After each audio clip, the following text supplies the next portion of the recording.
Yo, people, I have a treat for you today because I am joined by Kevin Kraft to talk about his brand new film, The Summing of John Cooper. And people, what a film. So, Kevin, welcome to the podcast. How's your Thank you day so been much. so far, man? Thanh you for having me. Day's Hey, going no well. Day's going worries. well. I'm currently out at sea. I Aha. I'm not a big cruise guy. I'm currently on a cruise. We just went through a crazy uh, Atlantic Ocean thunderstorm. They shut down floors of the ship. The boat's rocking. So if I fly out of my chair, I'll climb back into it. Don't worry. Oh shit. Where's the cruise going? Like what kind of cruise are you taking? I think the captain just said we just passed the Strait of Hormuz or something like that. It's we're my Oh, grandma set this up. I'm doing it for her. She wanted to go on a cruise. She's been planning this for like a year and a half. We're going to some island that's fucking all water slides. We're going to Water oh, Slide Island. damn. Yeah. I'm just one of those Oh, guys where I say yes to things. So I said yes to this way before the movie got distribution. It just so happened to time out with the movie coming out. And now I'm on a boat doing interviews. Life is good. hey, well, I mean, that says a lot about you, man. That's a really nice thing to do. Your grand wanted to go on a cruise, and you're like, yeah, let's do it. That's a nice thing, man. And your film's coming out, right? Yeah, solid guy. I try. I try. But damn, life must be feeling good right now because, yo, I've got to say, you have delivered such a funny film. Oh, thank This, you. this is like that old school funny. This is going back to things like Tropic Thunder, Knocked Up, Super Bad, like those comedies that you'd watch and you would just be laughing out loud. You know what I mean? Calling up your peoples, being like, yo, if you haven't seen this, you need to go and watch this fucking film right now. Like, this is that good. It is that good. Oh, Yo. that's so nice of you, man. Thank you so much. I'm really hoping that people end up doing that. Oh, I really hope this is one of those like word of mouth things because that's the one thing I hear a lot when I was taking this around to film festivals and showing it to people. The most common comment I got was that they don't really make movies like this anymore. And no. these are like I was raised on Caddyshack. Like I saw Caddyshack way younger than I was supposed to, and it just went from there. Like all these movies I loved growing up, Clerks made me want to be a Mm. filmmaker. You know, seeing one Kevin from New Jersey going out there and doing it, it's like, all right, well, why can't this Kevin from New Jersey do it? And I've been writing since I was a kid, and it's been a long journey to get here. You know, I wrote my first screenplay at 17. I turned 44 next month, and my first movie is finally coming out. And this is kind of the style I've always wanted to work in, and it feels good knowing that it's landing and people like pick up on the vibe that that's what it was going for. Oh man, like I, a load of people have said it. You know what I mean? That we haven't had anything that hits like those old school comedies. You know what I mean? And like people promise that yo, my comedy, I've done a comedy that is gonna do, and then it doesn't, right? Because they either try to walk the line too much, right? They'd be like, oh, we can't say that and we can't do this. And so then it just feels weird. You're in that no man's land. But this one, oh boy, it's just man, it's just the things that you do, like the situation. And I think the other thing is it's like telling a story that you've introduced your characters and then have it feel authentic to those characters. You know what I mean? And this really feels like throughout the film, you're like, Yeah, that's exactly what John would do. Like John's a piece of shit, man. Like what is John doing that? You know what I mean? It just feels exactly right. You've got that whole mockumentary film thing down like perfectly. It's just on every level. Like your cast kill it. It was I got very just lucky. superb. I got very lucky with them, and it was tough. It was a bit of a challenge. Like, when I started writing, I would just, get an idea for something, and I would let the story take me where it will. And I never once considered, budget, locations, all the things that you're kind of supposed to consider. Mm, So I just accumulated this stack throughout my life of screenplays that I've finished, and I was just like, I just wrote these where the story took me. I had a couple close calls with some scripts that I've written, and the budget ended up being what torpedoed the chances of it getting yeah. made. So I wrote this pretty much out of frustration. I was so defeated that I came so close and it didn't happen that I was like, oh, I'll show you. And I was like, what can I write? Like I'll channel my inner Kevin Smith and get as few locations as possible and try to make it stand out where it's the jokes and the characters and the Yeah. conversations that drive it, where you don't need uh big explosions, you don't need big set pieces, you don't need these huge elaborate jokes. It can just be conversational, and you get those.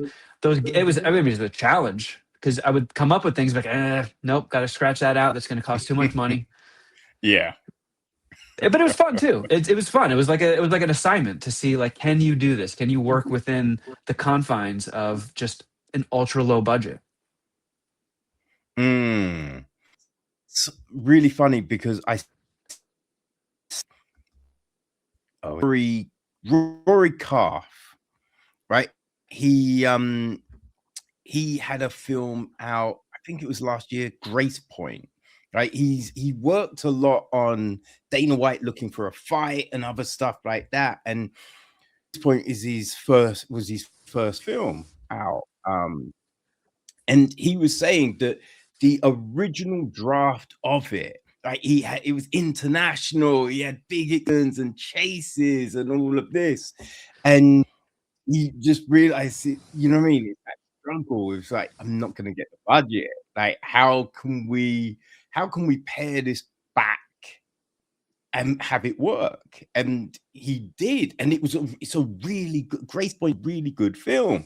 You know what I mean? And I think sometimes it's that thing, like you can write stuff and let your imagination go, and you can write a killer story, but is it feasible to be made?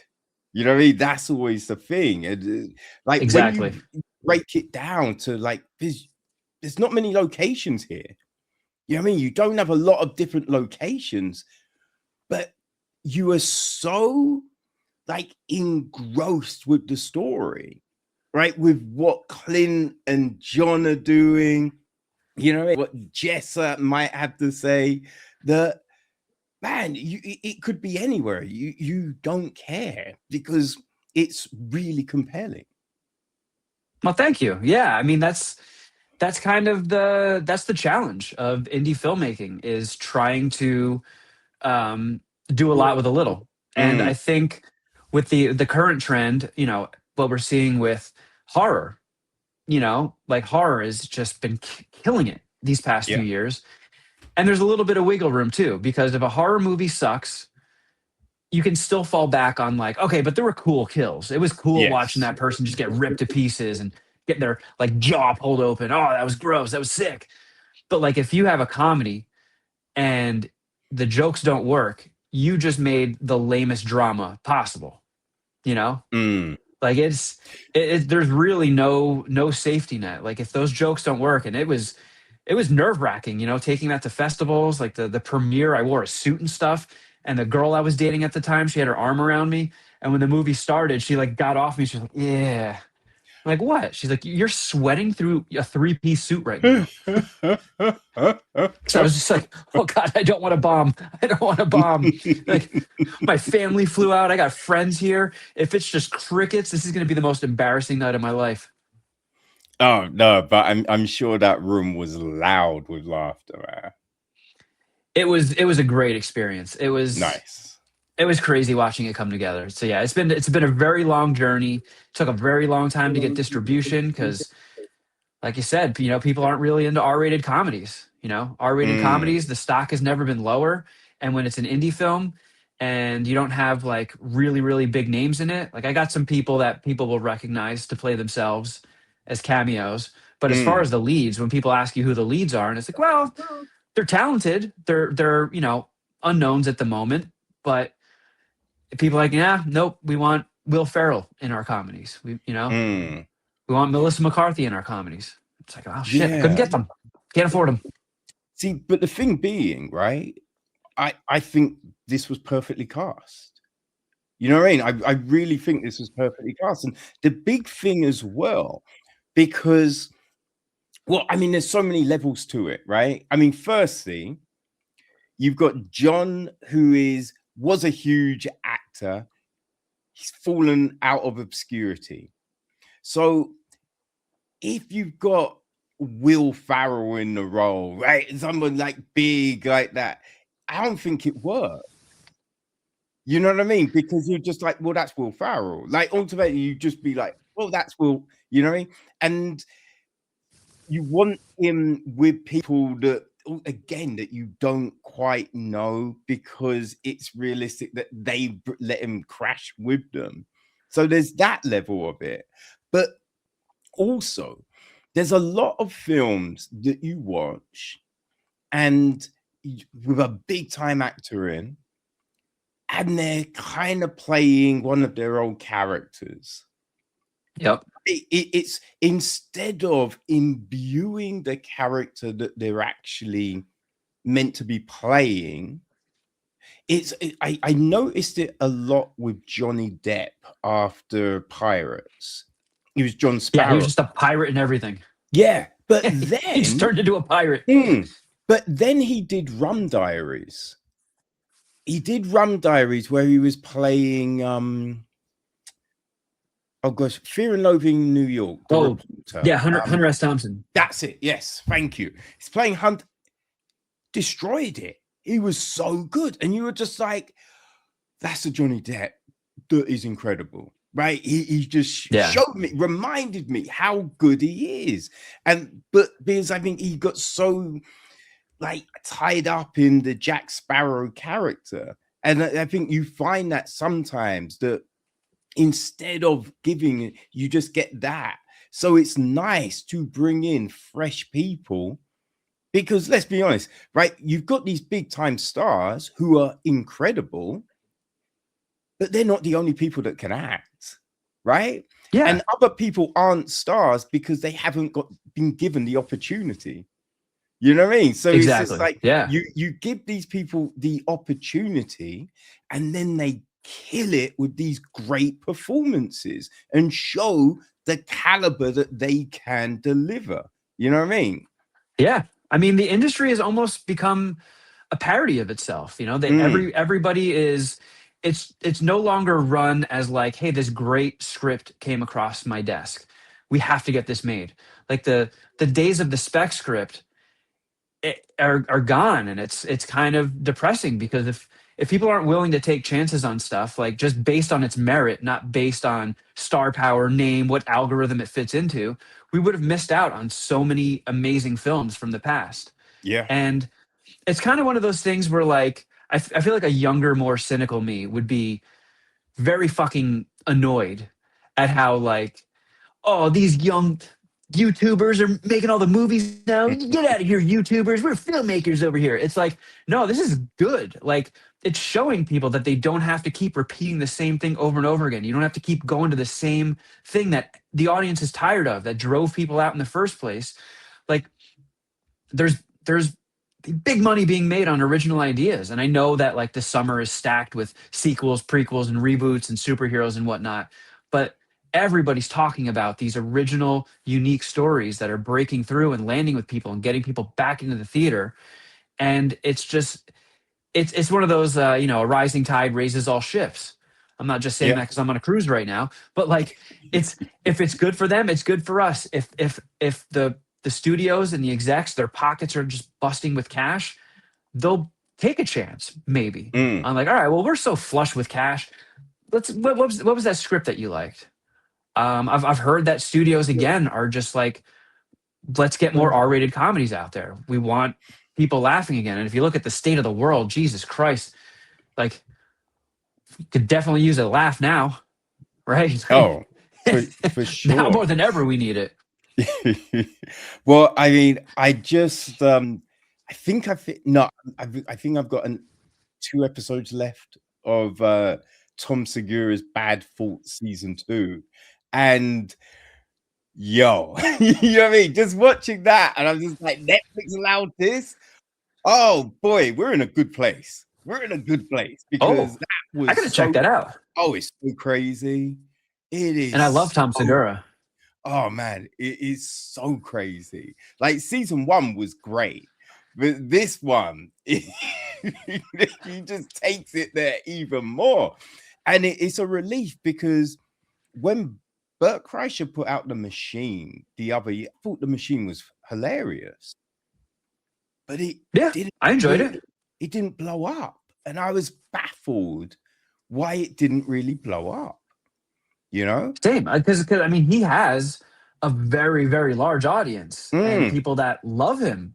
And it's like, hey, your guy made a movie, and you're not going out there and seeing it. It was very strange to me. Yeah, and it's based on the story that blew up and made him like huge, right? So Yeah, everyone knows the story, you know what I mean? And the film kind of fleshes it out and goes in and just does some great things with it. And so it was a really big, like, I don't know, like, it wasn't really promoted over here, right? In the UK. I don't know yeah, what the promotion was like stateside, because I think studios kind of kill their films at times with really terrible marketing, you know. So it's kind of like, it's like when, you know, they used to green light a season 2 on a show and then change the time slot and put it, you know, Friday night when everyone's out, kind of thing. And it's just like, yeah, wait, do you want this to die?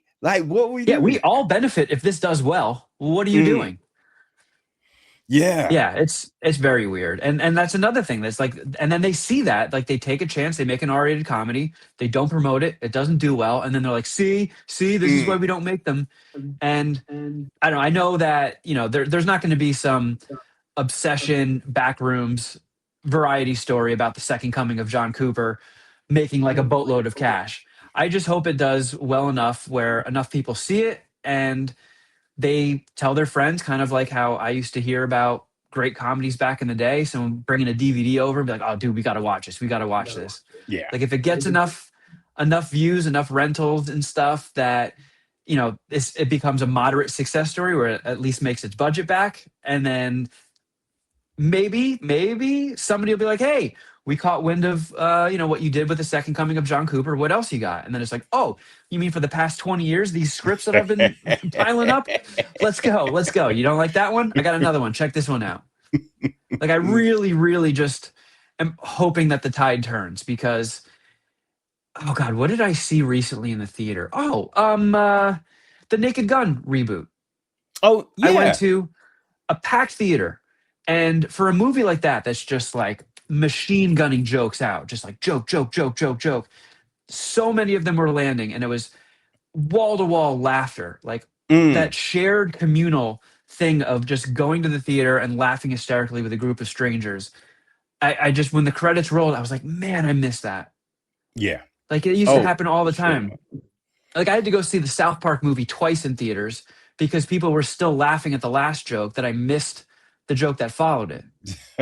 So I had to see it like twice just to catch all the jokes. And those moments, like it's weird. Once you experience it again, you're like, holy shit, I really have been missing out on that.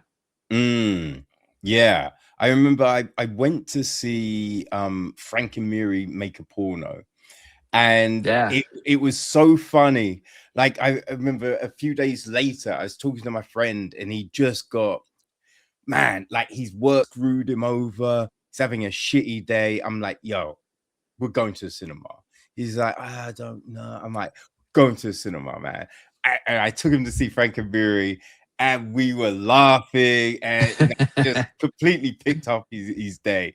And I'm just like, that's what these kind of films can do. You know what I mean? And it is that thing of that shared experience when you go see a film. And there's sometimes when you're at home, you're laughing at something kind of crazy. You're like, am I twisted? Am I okay? Like, do other people find this funny? So when you're in a screen of other people, you're like, you. I thought I might need to go to therapy or something. I'm okay.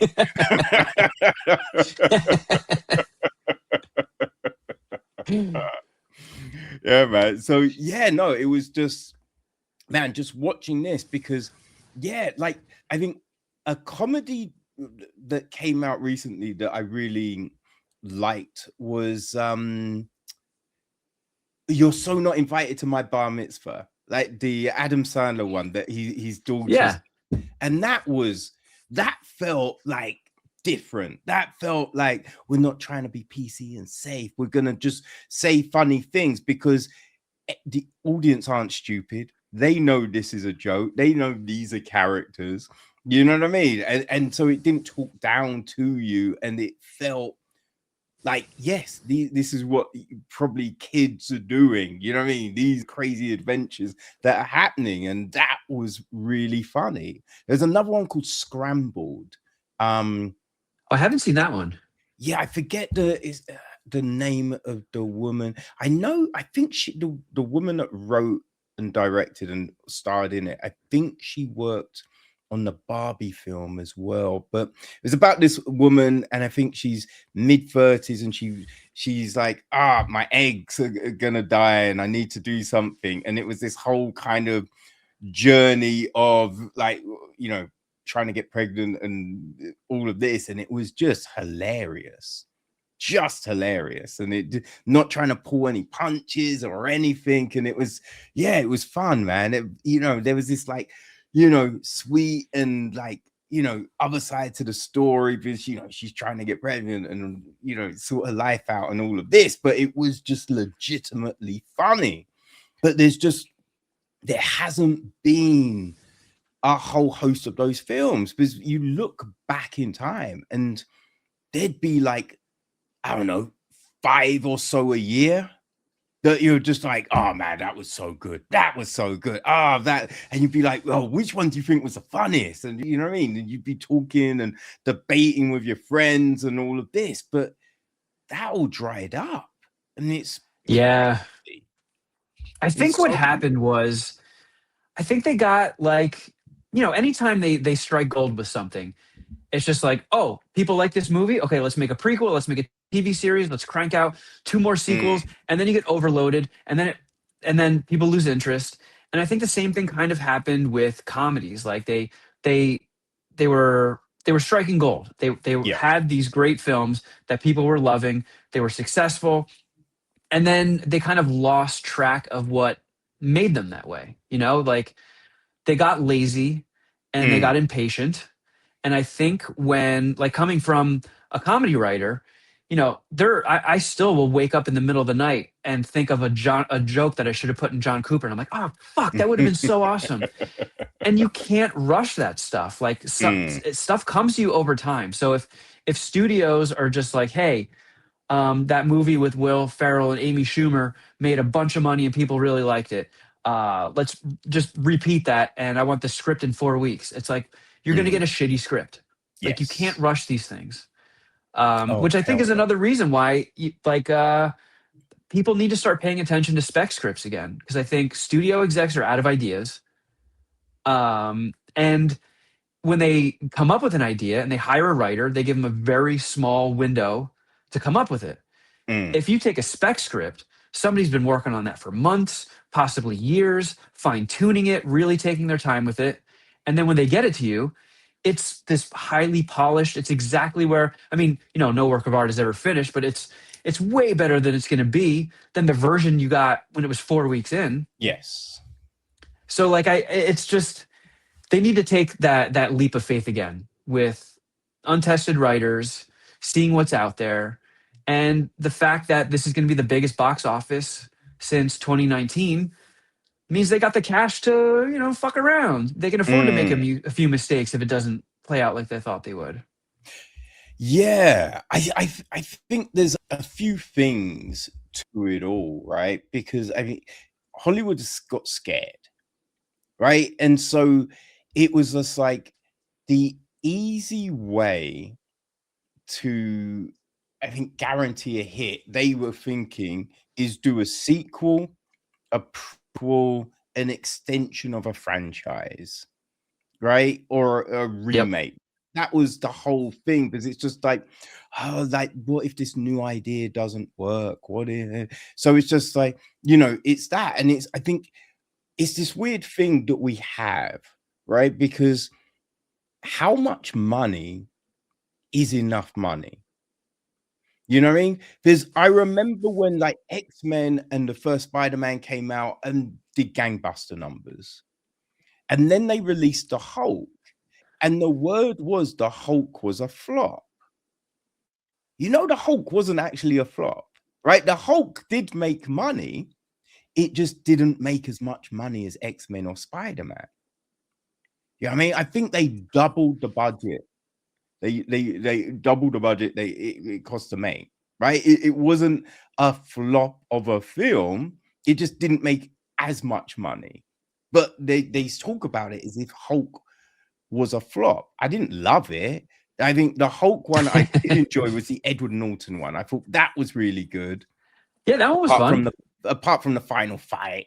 But I thought the Ed Norton Hulk film was really fun. But it's just like, I think it's this gauge of success that we have and we utilize, and it's a weird, because a film could make a lot of money, but rating wise, it's a stinker. No one's got a good thing to say about the film, but because it made a whole load of money, it will get a sequel. Yep. And it's just like, that makes no sense, because no one actually liked the film. They went because it's stacked with stars. You know what I mean? Because you thought it was going to be something. So it made a lot of money, but no one actually liked it. So how does that get a sequel? But something else that, it made money. It did a whole load of money, but everyone loved it. Everyone talked about it, won awards all over the place.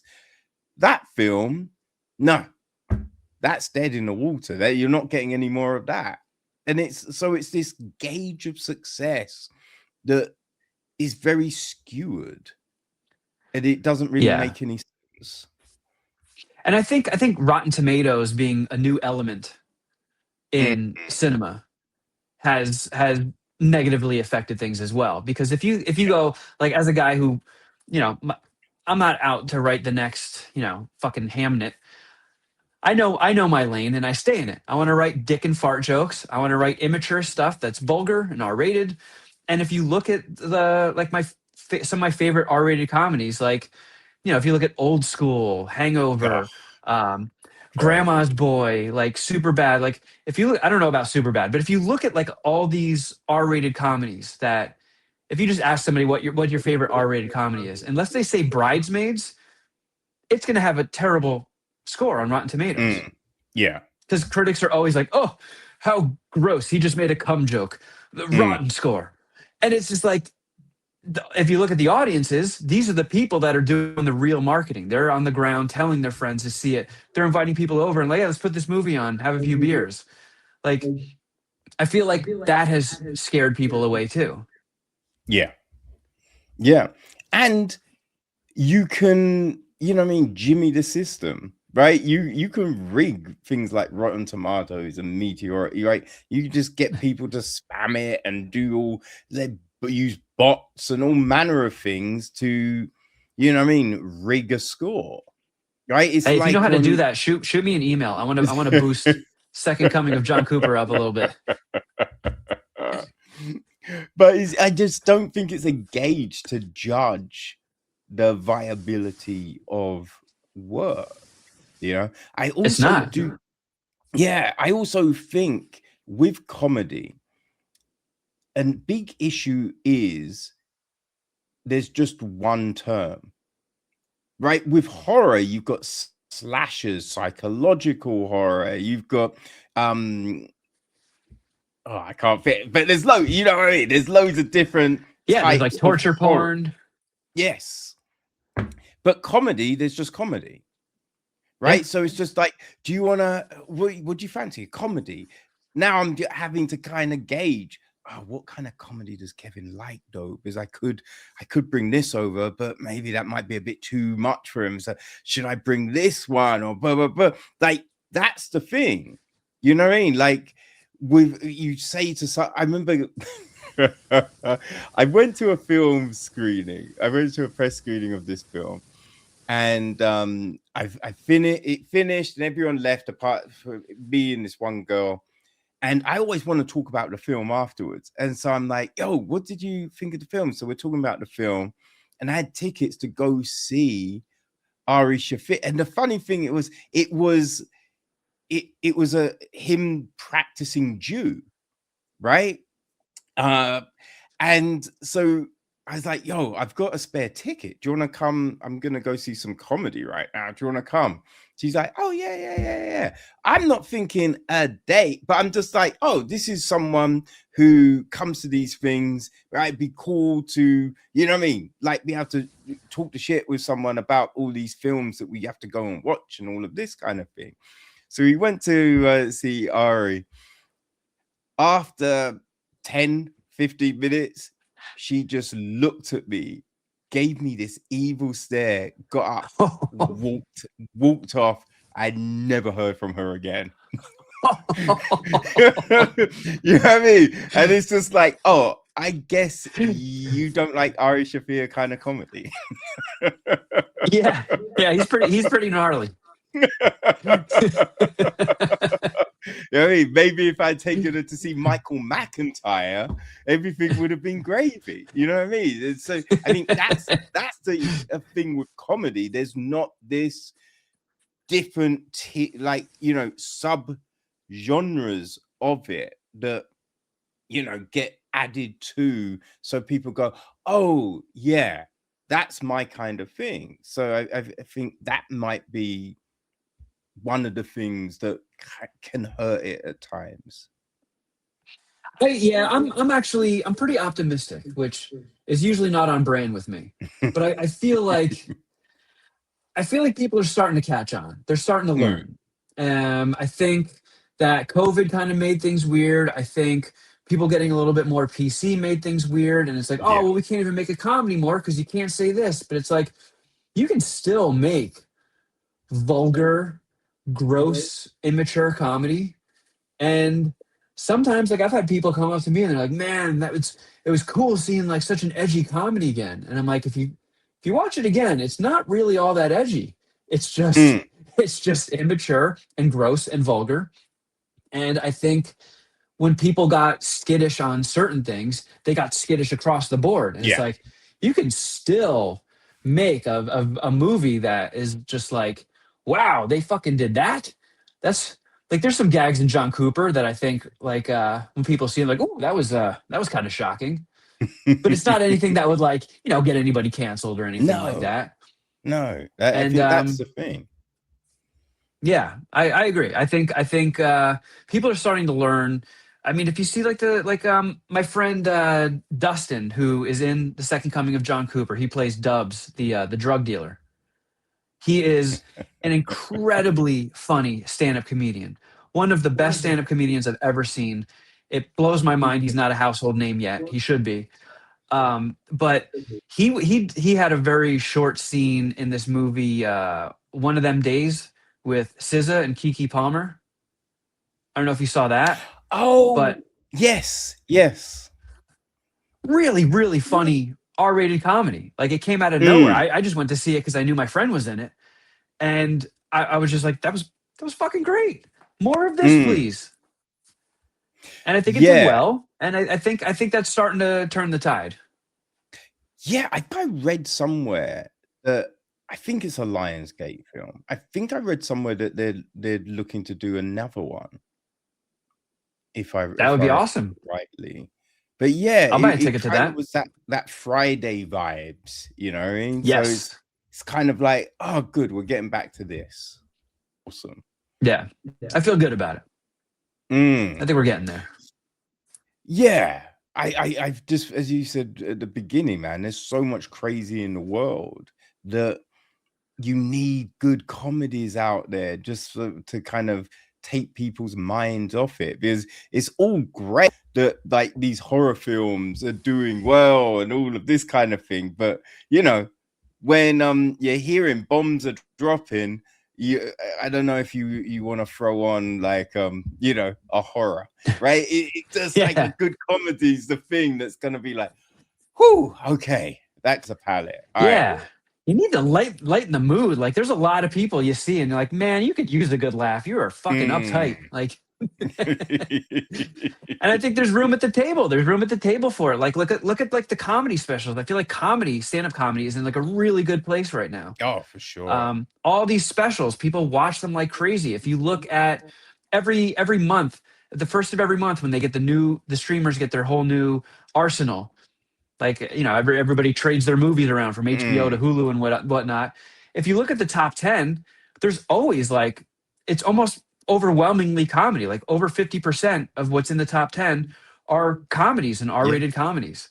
So people are watching it. They want it. TV, it always seems to do well. Like everybody loves to rewatch Parks and Rec and The Office and Curb Your Enthusiasm. It's just for some reason comedy movies. Yeah. It's just crickets. Yeah. I think sometimes studios don't know how to promote them, you know? Mm. I think that's a And they don't big do well issue. overseas. They don't do well in China. China doesn't want Mm. R-rated comedies. They don't want our humor. And once you lose China, the suits, the decision makers have lost interest in your project. Yeah, which is so crazy.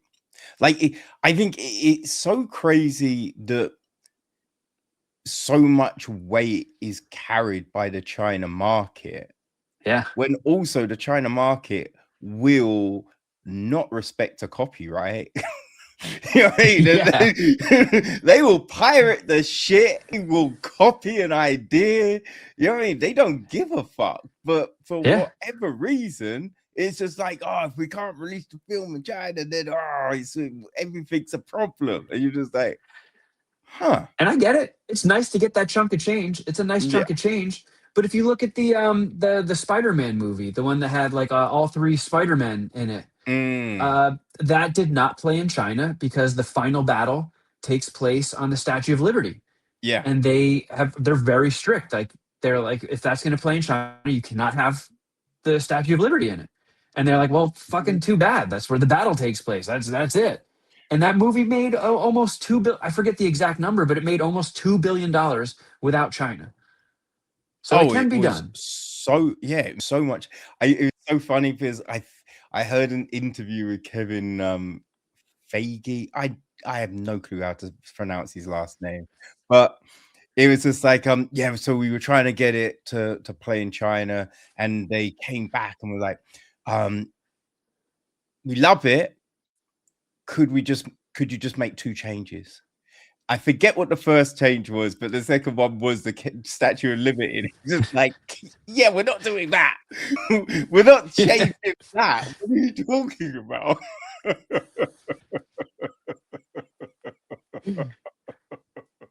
It's wild. It is wild. But yeah, without the market, they still made a whole heap of money. And I think it's the Yeah. thing, right?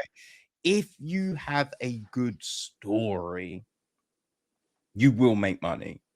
Right? If you have a good story and you let people know you've got a good story, because sometimes, you know, they don't push a film, they don't market a film very well. Right? I just remember the John Carter film.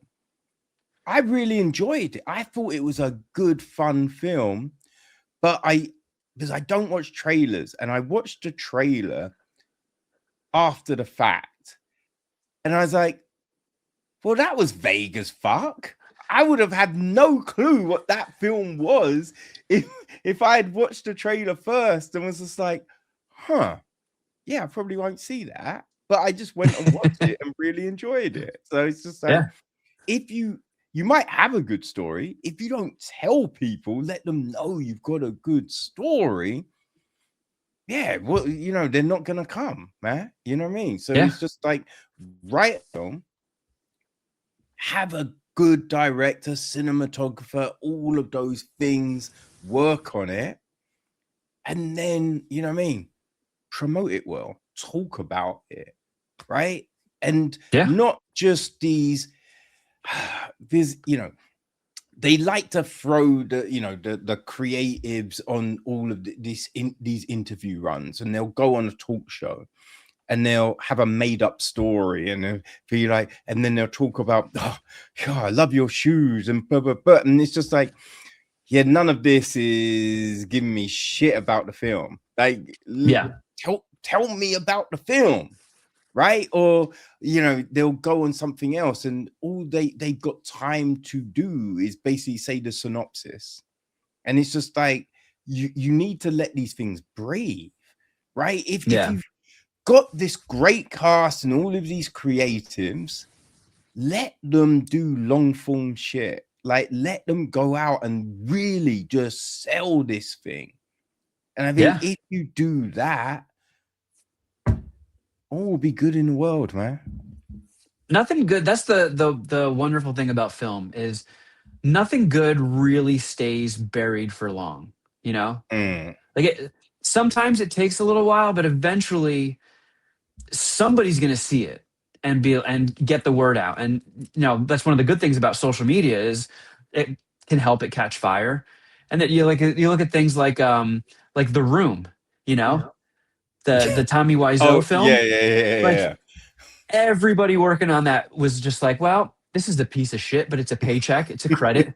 No one will ever see this. Thank God. Somebody gets a hold of it and is like, tells the world, you have got to see this piece of shit. And it becomes a massive success. And all these people in the movie are like, oh my God, I can't believe people are actually going to see this. This is embarrassing. But it's one of those things, like, I love good, bad movies. Like Samurai Cop, The Room, Tammy and the T-Rex. I can watch those at any point and just laugh my ass off. And people find those. Like, what are the odds somebody found The Room and blew it up and made it famous? And now, like, my mom knows what The Room is. My mom's not a cinephile. She doesn't know these things, but she knows what The Room is.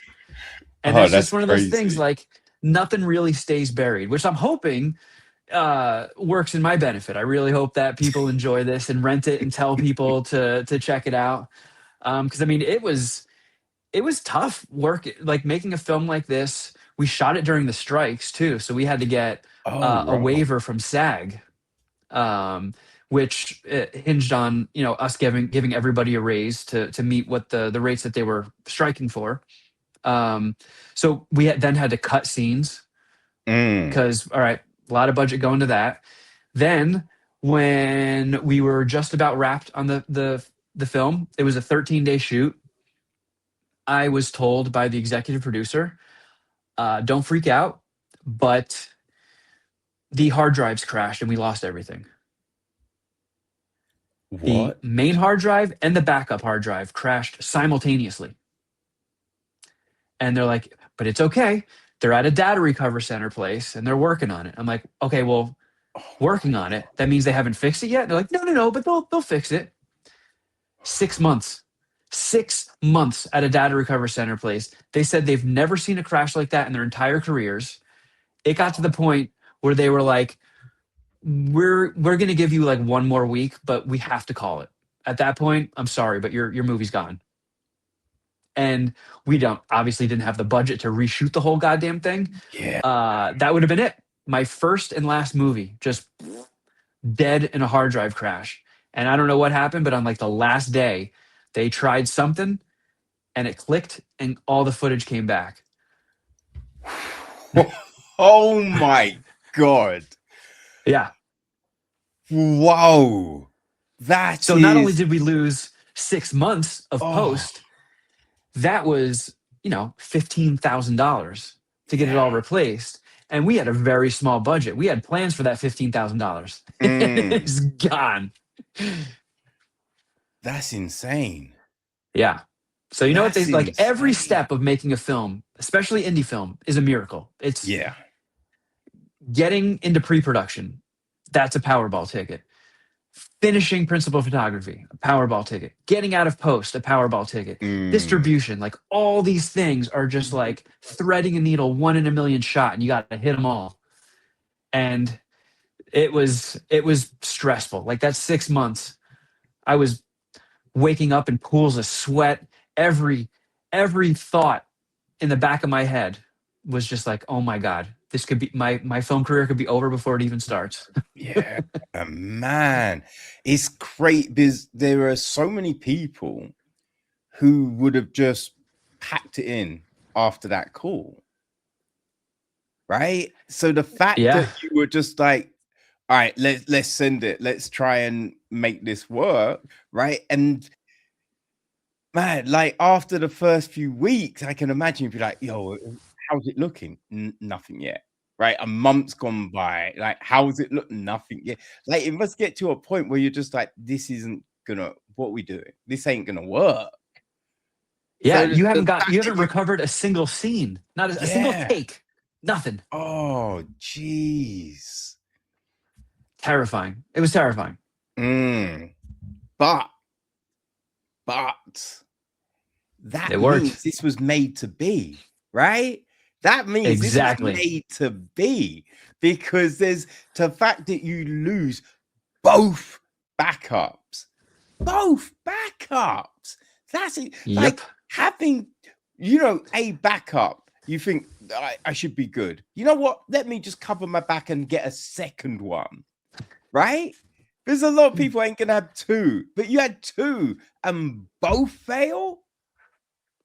At the same time, the same instant, they watched Yeah. the DIT watched it happen in real Ooh. time. So yeah, Oh. it was one of those things where I've talked to people, I've told a lot of people in the industry this story, and they're like, "Get the fuck!" I've never heard of that happening. I've heard of one hard drive going, but not both. What did you Mm. do? And I'm like, oh, I don't know. But yeah, Yeah, just to get it all back, it's just like now and then. I took it on the film festival circuit, trying to get eyes on it, and it won some awards, and that didn't help. And then I took it upon myself. I was just like, all right, I got to go on Reddit. I got to research. I got to see what distributors people are using. I got to see what my level of funding, who's distributing those movies, yeah. and it was a lot of strikeouts. It was a lot of people like, movie's super funny, but that's not our jam. Some people let their algorithms decide what they buy, and they're like, we're only picking up like Mm. faith-based teen family movies right now. And I found the right home for it, and this is the last hurdle. This is getting people to watch it. Oh boy, man. Yeah, that's a ride and a half, man. It's a ride and a half to go on to get to this point, but whew, you did it. You Went through the did ringer. it. Awesome. But I'm ready for the next one. Sign me up. I'll keep doing it. Heart attacks be damned. Sign me up. This is all I want to do. Oh, well, you definitely got a skill for it. I mean, how long did it take to like find the film in the air? What was that process like? Just coming up with the idea for it. No. So you've shot everything, and now it's Oh, the yeah. editing process because you know what I mean. There's so many like scenes that we're just in and out of, right? Little clips and little bits. You know what I mean? Like when Dubs walks into a room, it's like, oh guys. Hey, California's gonna be in for a blizzard, and it's just hilarious, and it's just boom, and then we're on to next bit. But it's just these little They're just perfectly timed, right? So it's just Well, I did a vital. lot of partying in my life. So I pulled from a lot of real life experiences with some of the crazier partying scenes. But like the whole editing, I mean, the original cut of the movie was 2 hours and 10 minutes. Like when the editor first called me in, he's like, "All right, we got a first cut." I was like, "Cool, cool. How long is it? We're aiming for 90 minutes." He's like, "Oh, 210." I was like, "Oh my God." So we cut 40 minutes out of the movie. And there was stuff that it broke my heart, like these jokes that I loved, but it was just, to get the runtime down. Like I appreciate a tight runtime. And Yeah, especially with yeah. comedy, you don't want to overstay your welcome. You want to No, leave people wanting more. So yeah, it's always like, definitely. hey, if the film does well and they want to do a physical release and I can get a Blu-ray out and put the deleted scenes for people that want to check them out, that would be awesome. But Mm, I don't want it to wear out its welcome. Comedy like really has to be tight. Because if people yes. start checking their phones, you've lost them. And at that point, it's like, all right, yep, you made the movie too goddamn long. Mm, that's true. But Kevin, right? This is the shame of it, right? We don't really do physical releases anymore. So the whole behind the scenes, you know what I mean? Like the clips, the documentaries, the outtakes, we lose a lot of that stuff, you know? Yeah. But social media, man, like you should take some of that off because that will extend the life cycle of the film. You know what I mean? So you Yeah. could drop a clip like every week, maybe every other day. You know what I mean? Just work out how many clips that you have that you can keep. You know what I mean? Because as you said, you could keep some for a physical release, but you might find yourself that okay, we've got about this much we can do for that. We got this left over. Let's utilize this. Let's drop it, breadcrumb socials with it, right? And these little clips, right? You can use them to introduce people to these characters, Yeah. right? Introduce them to John, Clint, Jessa, just some of those other funny bits with Doug and Rob and you know what I mean? Like there's talking and stuff like that. And just all of these things paint a picture, right? They extend the world. And so people might stumble upon it like a reel on YouTube or Insta or wherever, and go, oh man, I haven't laughed as hard as that in ages. What was that from? And then they'd be like, oh, it's a film? Fuck, how did I not hear about this? Yo, we're hiring this film tonight. You know what I mean? Like Yeah. that's the thing, man. Like you use what you have. You know what I mean? Don't sleep on that. Oh, believe me, I am firing everything I have in my arsenal. This is like my audition. I'm either doing this or I'm bagging groceries. So if this movie doesn't do well, I'm not doing well. This is my audition before the world to see if I get to keep doing this and make more. So I'm making it count. I'm hitting the pavement. I'm going up to people on the street and handing them flyers. Like I just want to get eyes on this movie because that's really how comedies become successful is just Mm, word of mouth. You can do as much promoting as you want, but nothing sells a movie better than your friend saying, "Dude, you got to check this out. You got to yeah. watch this movie." Oh yeah, man, for sure. But listen, a lot of people try the whole mockumentary type of thing. Doesn't always work. Yeah. You know what I mean? This worked so well. And I think the other great thing about this is this could be something on Netflix or Prime right. This is something that, you know what I mean, like could actually happen, right? They'd be I like, would love oh, it. we got Corey Feldman and we're making this documentary. You know what I mean? Like this is something that you go, oh shit, this could be real. You know what I mean? So I think it's that element of it. But as you said, that like this whole, you nailed the mockumentary element of this, Thank right? you. It's perfectly timed, right? You, as you say, you didn't make it too long, right? You let the scenes breathe when they needed to, and then tight when they needed to be. You know what I mean? It was just really well put together. And I think Well, thank you. that alone is a good calling card for you, right? The, Regardless of, because I think things you can control and things that you don't really have a say over, right? And how something connects with an audience, because we've seen great films just not, like Donnie Darko did not blow up for a good ass while. I yeah. mean, like it's funny. I think, was it last year? It might have been last year. My memory goes sometimes, but there was that Disney Pixar film Elemental that they were like, it's tanking. This is one of the biggest flops from Disney, but it didn't go away. And it was doing better numbers every week. And then suddenly it's like, I think it I don't know if it got to a bill, but it made a whole load of money. And everyone was writing that film off at the very start, right? So, Yeah.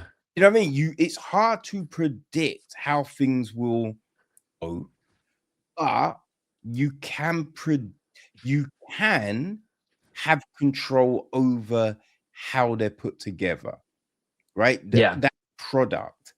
And you nailed this.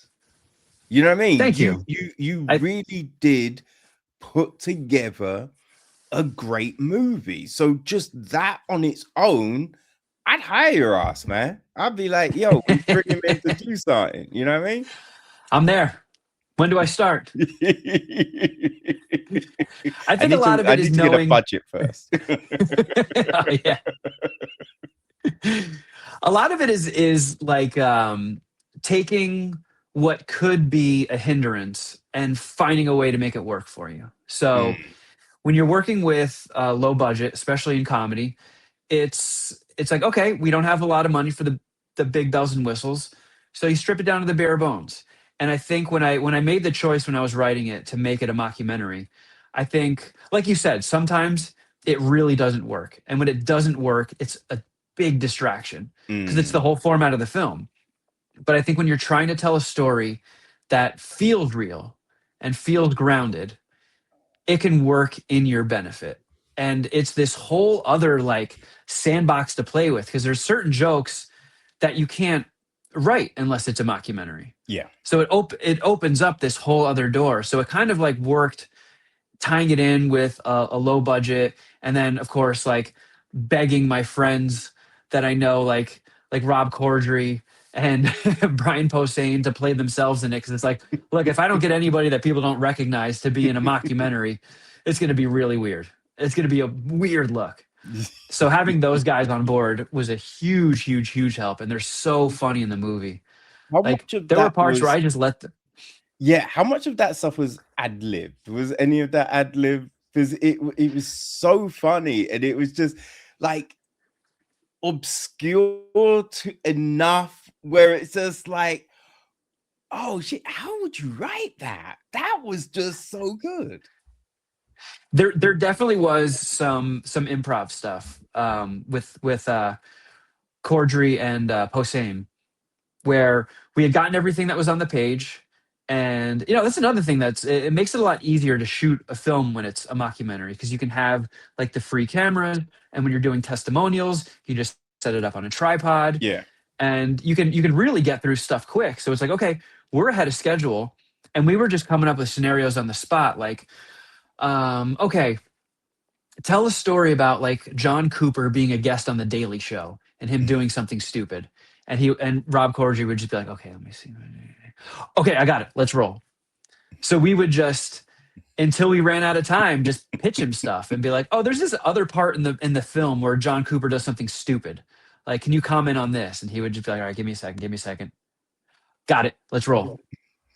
So it's working with people that have strong improv skills. Huge, huge, huge help in the mockumentary format. Mm, yeah. No, all of that worked really well. And I also love in the third act the whole camera switch situation, because it Oh then yeah. we get a different look to it for a minute, which really works, right? We bring in Bruff Barfer. Arthur, yes. Oh my god. Barfer is the movie's secret weapon. He comes in late, but man, so many people came up to me and they're like, Jesus Christ, that Barfer character. What the fuck was that? And that guy was so fun to work with. He is one of the most like energetic, just live wire, bouncing off the walls type of people where I just like let him go nuts. There were certain scenes where I was just like, dude, I don't have any lines written for this, but you do you. And he went nuts. I loved working with that guy. Darren Lowe, awesome, awesome actor. Ah, it was so fun. It was so fun. And so it changes up the story enough. And then, you know what I mean? We bring it back, and so we get this whole thing, and it's just like we get different looks, right? It's still fun, changes the tone, and it's just like, oh man, was just it was just thought out so well, man. So well. Oh, thank you so much, man. I'm so glad you enjoyed it. Oh man, yeah. But where did the actual idea like come from? You know, to do this whole thing? Because you know, as I said, we oftentimes see these kind of news stories of a celebrities fall from grace and all of this kind of stuff. So it's just like it's something that you fully could see being out there, but we've never seen anyone do it. Yeah, it really just came from just changing my thought process and my writing process of limiting my freedom. You know, when you sit down with a blank page and you have an idea for a script and you just let it take you wherever the story takes you, that's one thing. But when you're Mm, really just trying to box yourself in and be like, okay, if you want to prove yourself, think small. And I was like, okay, what could I do? And you know, Kevin Smith is who made me want to be a filmmaker. Like I always knew I wanted to do something in entertainment. And then when I saw Clerks in eighth grade, I was like, boom, that's it. That's what I want to mm, do. And I was like, what made Clerks so great and stand the test of time and really make an impact on me was it was just people shooting the shit. It yeah. wasn't someone trying to go above and beyond and being like, look how silly I'm being. It was it was grounded, it felt real. And I don't know, I just sat it took a while. I was really just like, all right, well, what are the stories that you could tell that feel big but are contained? And it Mm, just came to me out of the blue and I was like, "Oh, thank you. Yes, a celebrity who got canceled and lost everything is now trying to rebuild his career living on the couch of his biggest fan." Like it's got the grandness cuz you're with this guy who's presented as like an A-lister recognized around the world, but he lives on a couch. He's an asshole. He's stupid and he's going to do all these boneheaded things to try and get his career back. And I was like, okay, that is a fun formula that I can work with. And it was just off to the races. All right, what can this idiot get up to? How many mountains of drugs can he snort? oh man. Oh boy.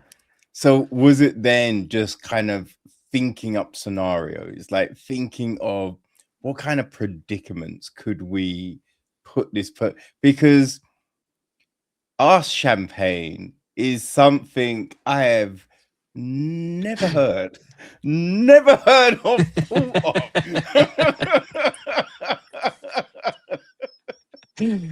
Well, like I said, I my partying days are mostly behind me, but I made them count. And I come from, the world of radio and podcasting, and I used to do like stunts and stuff, and I was part of this radio show where anytime they thought of something crazy, they're like, "Oh, Kevin will do it," and I was like, "Yeah, I'll do it. What are we doing?" So we found a news story about people that were doing shots of vodka with their ass to like save money in a frat. It was like happening in this college town. And they're like, "Hey, Kevin, would you drink a beer with your ass?" And I was like, "Sure. I've never drank a beer with my ass before. Let's do it." And I got drunk off of it. And I was like, "Oh my God, it actually works." So I really did. A lot of the craziest shit in the movie is stuff that I've actually done.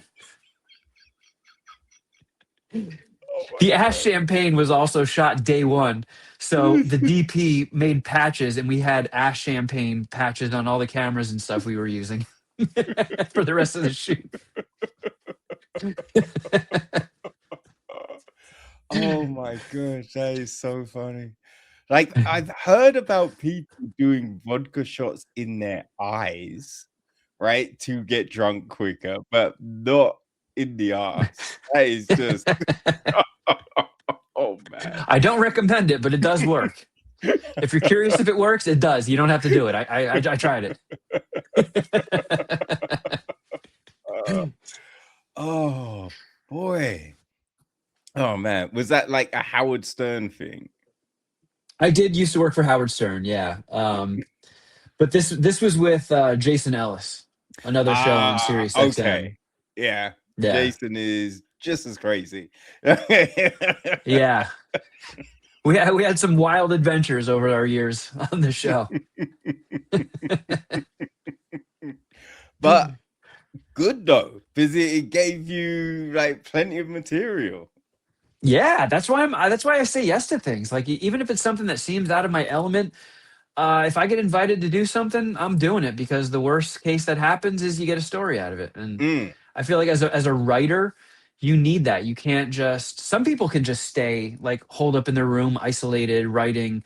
But I for me, just putting yourself in scenarios you've never been in and seeing it from different perspectives really helps as a writer. And if you write the type of stuff that I write, you got to say yes to some weird shit. Yeah, I just, yeah, I always feel that, you know what I mean? Like with writing and like comedy and all of these kind of things, if you want to be able to, you know, really nail it, you got to have experiences. Like you can't just go, I'll just use my imagination. Because that can get you so far.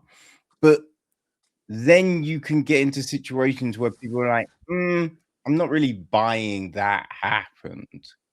Right? Yeah. But when you can go, man, what? Oh, yes. Let me pull from the time I went to a strip club and got attacked by a ripper. Yes. That I can write something about that. You know what I mean? And there is something to truth is stranger than fiction. Yeah. Like get out there, put yourself in experiences you don't feel comfortable in. Like just get out there, get weird, and it really fills the creative tank. Yeah, I'm definitely an advocate for saying yes to things. Because you just never know. Like I've had so many good times of like, oh yeah, fuck it, why not? Yeah, let's go. You saw The Matrix because of that. Like a friend just called me up. He's like, "Do you want to see a film?" I'm like, "I don't know what's out." He's like, "Oh yeah, there's this one film." I'm like, "Yeah, fuck it, I'm not doing anything else."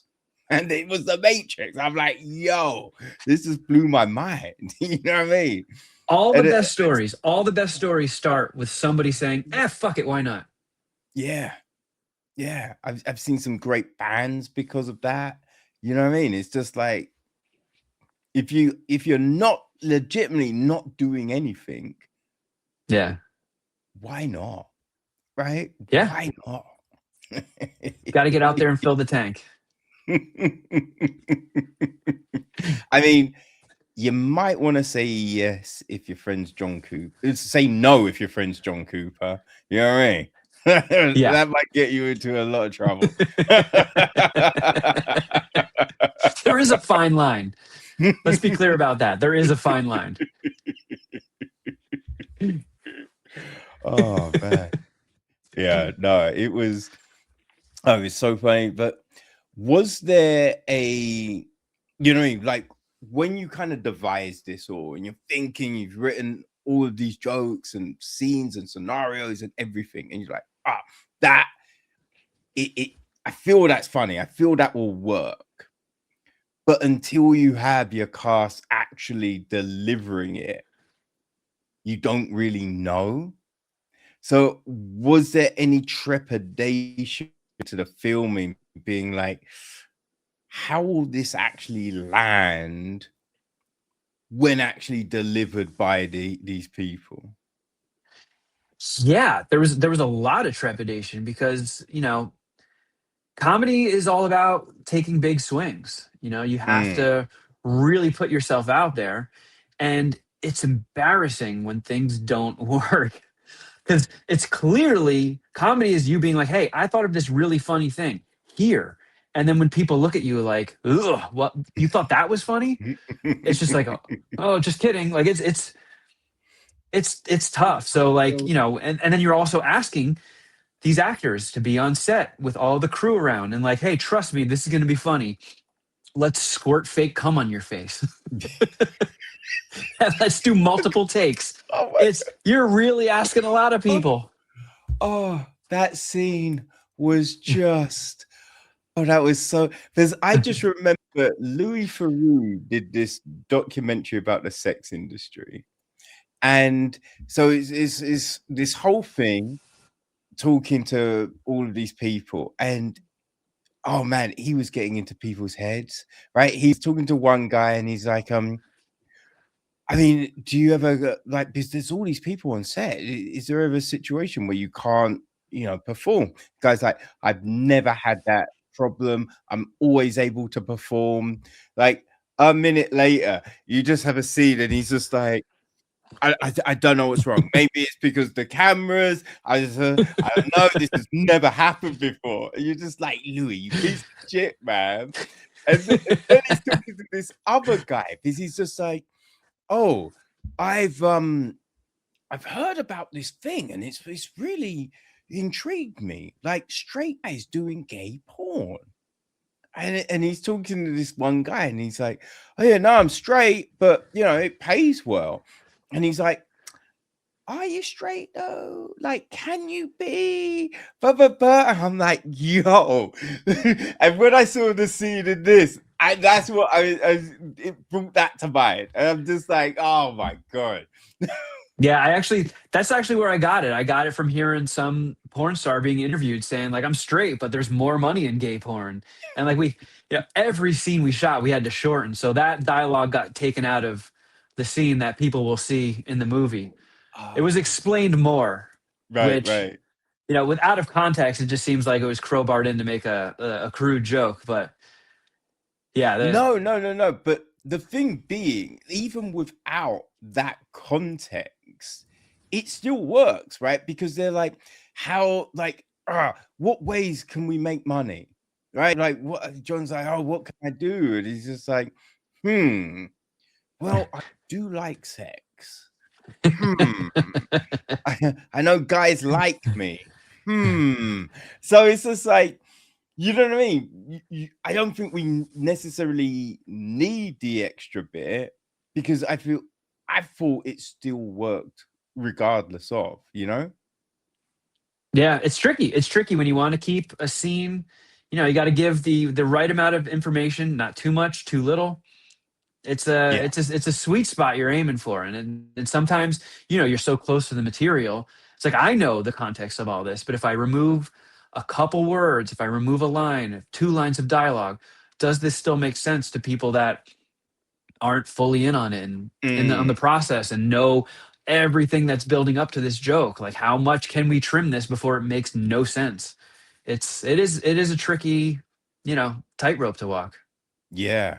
Oh, for sure. For sure.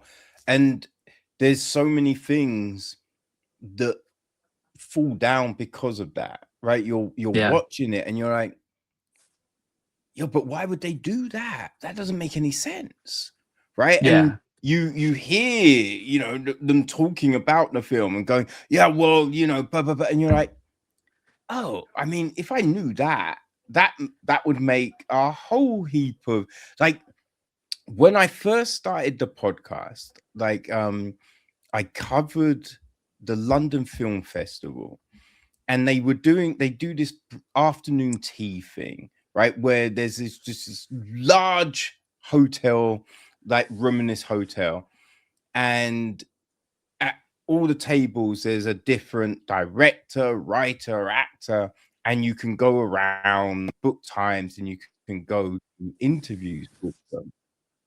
Now, they don't give you a whole load of time, and it doesn't necessarily work for a podcast because there's so many people Yeah. in the room and it's noisy. But I'd watched this one sci-fi film called Possessor, and it's a good film.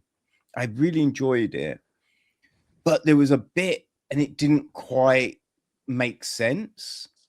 And I was talking to him and the director, and I'm like, oh, there's this one scene. And I was curious because, you know, it didn't really make any sense to me.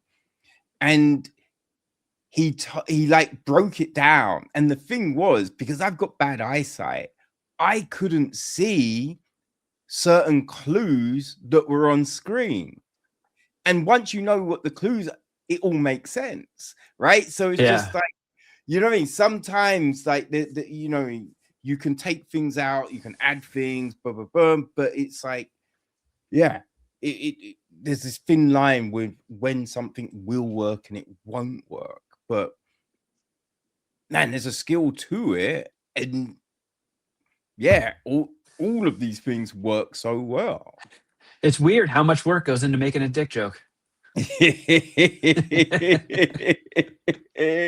But I think people think, right, it's simple, right? They think it's low-hanging fruit, it's a simple thing to do, but it's all about delivery, it's all about timing, it's all about cadence, right? Like when Jessa walks into the room and just like,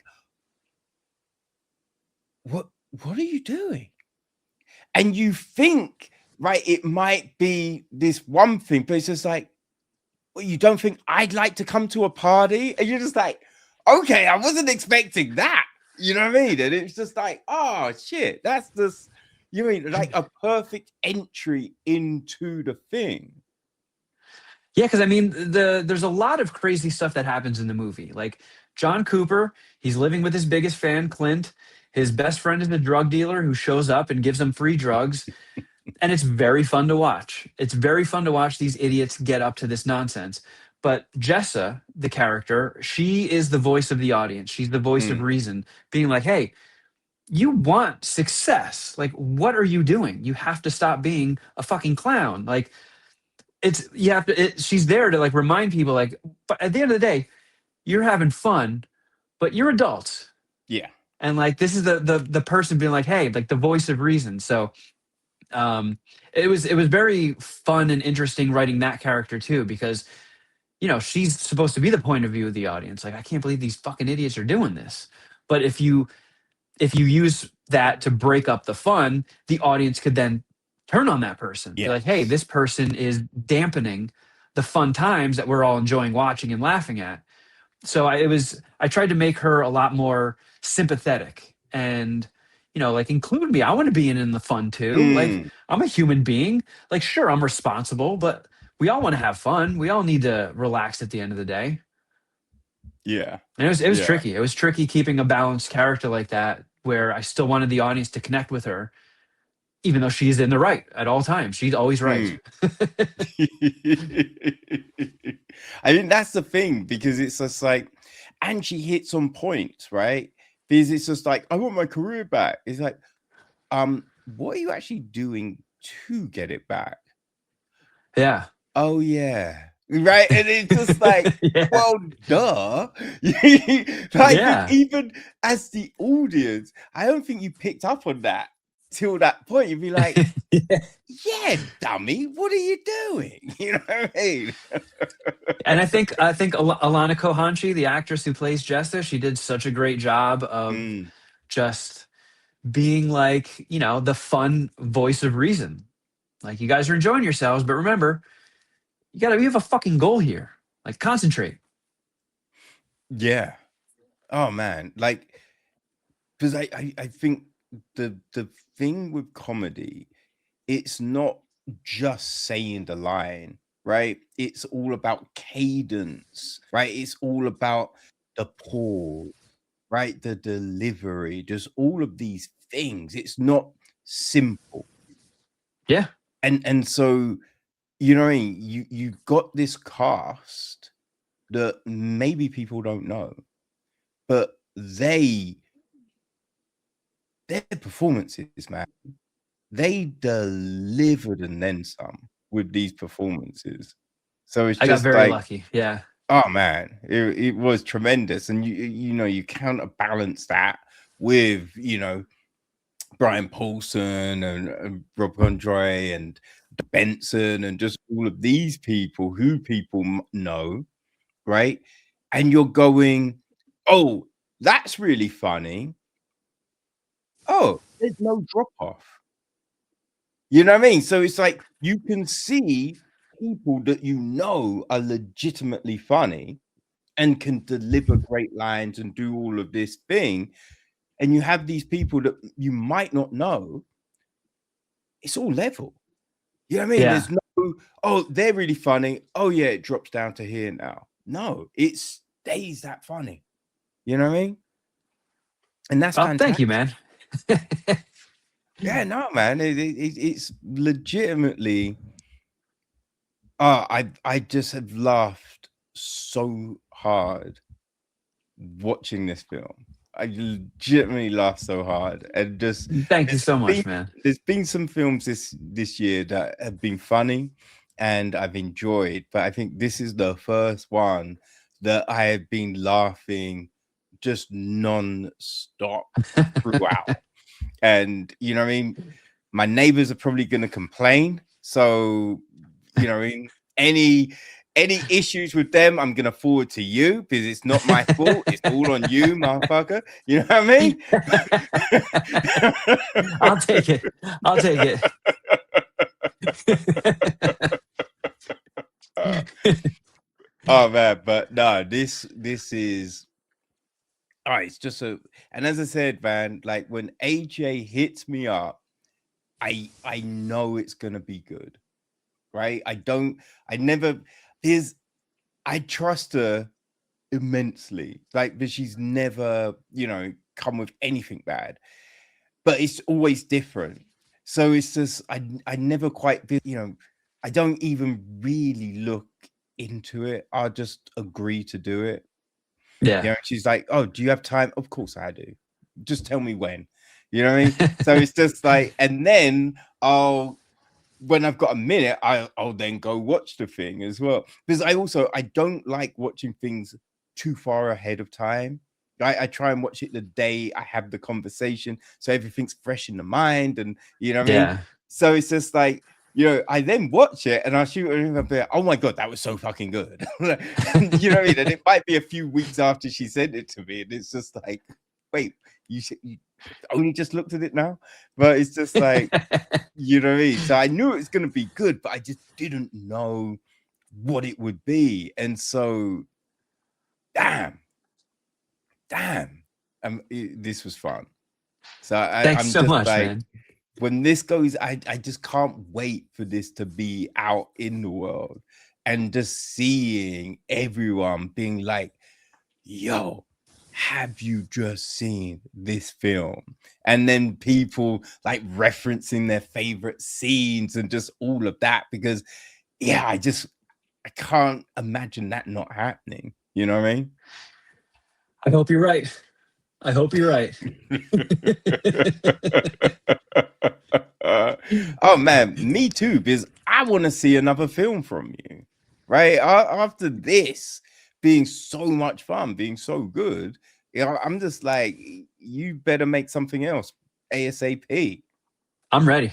I'm ready. I've been waiting to break in for decades. So if this breaks the dam, I'll be cranking them out. I got a lot of scripts ready to go. Awesome. But I think that happens, right? The amount of Yeah. times I've seen like with authors and they're like, oh, the debut novel from, and you're just like, that's not their debut. What the fuck are you talking about? That's not, Yeah. I mean, it's the first one that you as a publisher put out, but they've written a whole heap of other, like there's a guy, Luke Smitherd, who, oh man, he's written this series, the Stone Man series, which is phenomenal. I think, was it the fourth book? Yeah, I think fourth.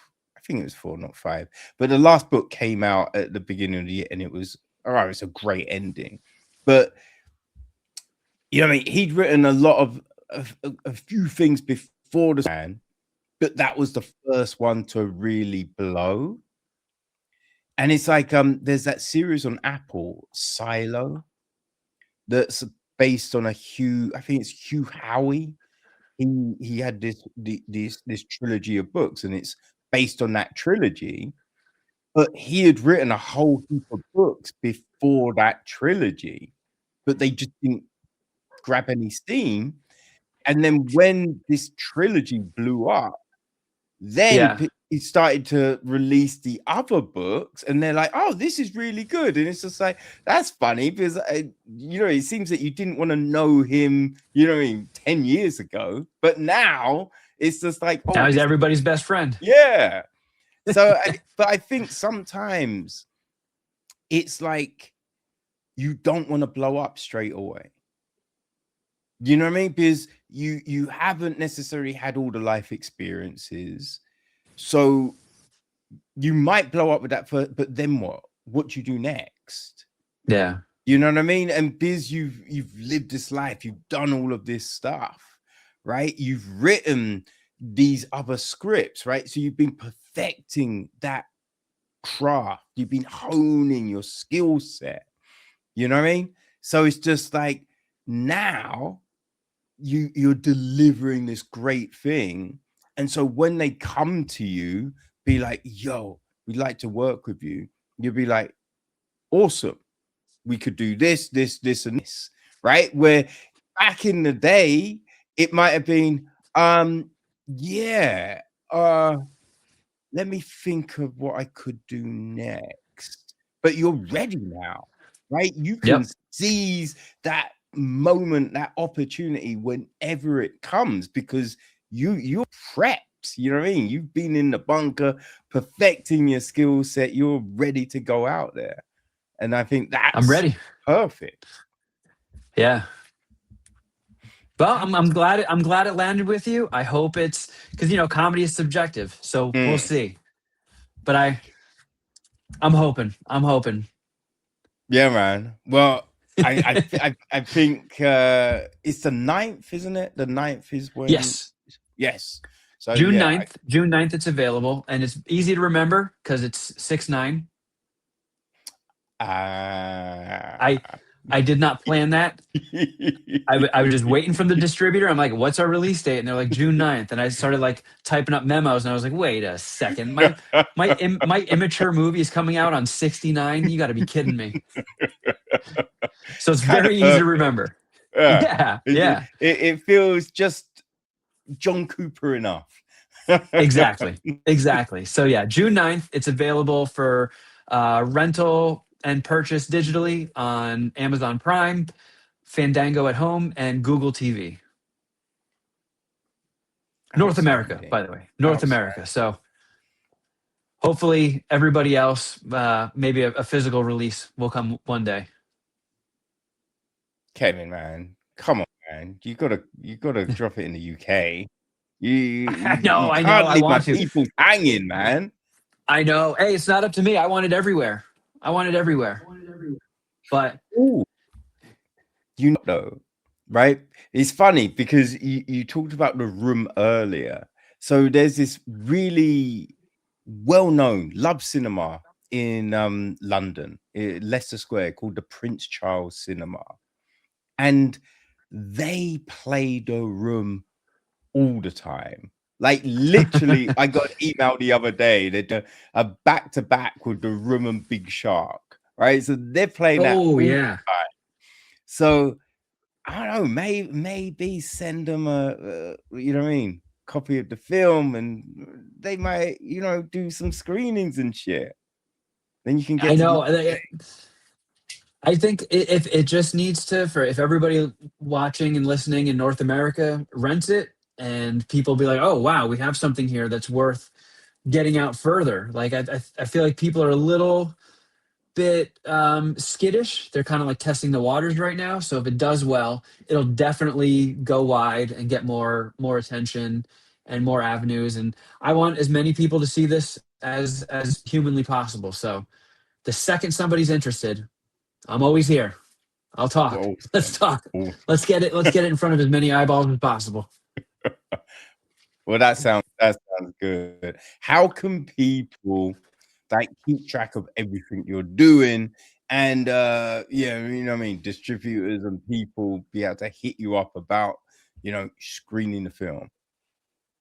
I mean, you can follow me on Instagram. It's just my name at Kevin Kraft, Kraft with a K. The movies account is at John Cooper Movie. So I'm always posting updates there. Once the movie comes out, I have all these behind the scenes photos that I'm ready to post. I don't want to post too many and spoil jokes, but Yeah, yeah. some of the bigger, crazier jokes in the movie have some really big, elaborate setups. So I'm going to be showing how it all came to be. And yeah, if anybody wants to talk further distribution, hit me up at Kevin Kraft. Nice, nice. And will you be letting people know, you know, what maybe happened to Chardonnay, Champagne, and oh rah, what's the other one's name? Chandelier. Yes, that's it.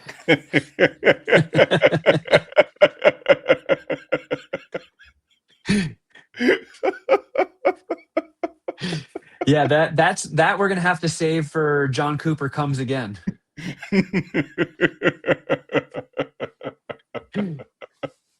Oh man. Oh yeah, that was just so good. So good. Yeah, that one actually Oh came up on set because they were in the script. They were just sex worker one, sex worker two, sex worker three, and when they got our actresses cast, they were like, the one caveat is they need like character names. They can't just be blah blah blah one, blah blah blah two. yeah. And I was just like, all right, I got to come up with. They're like coming to set. I gotta name three characters right now, and I was just like, one of them was already named, I think, Chandelier. So I was just like, all right, that's a funny name for a sex worker. Let's just keep let's keep it phonetic. Let's just roll with Chardonnay, Chandelier, and I already blanked on the other one. Champagne, right? Yeah, Yeah. Chandelier, Chardonnay, Champagne. Yeah. Oh man, so good, so good. And all you US people, if you want to know what we are just joking about right now, there's a good way to do it, and that is renting the goddamn film. So go find it on Google Play, Amazon, and Fandango at home. Yes. Tremendous. So people go do that. Go follow the Instagram page. Go follow Kevin's page. Right, you will find all the links on the webpage for this episode. And this weight rests in your hands, people. Right, because the rest of the world is needing you to go watch it. So if you watch it, right, and that will make up for all the other bullshit things the US is doing right now. So go watch the damn film so we can watch the damn film. Yes. Please. Please.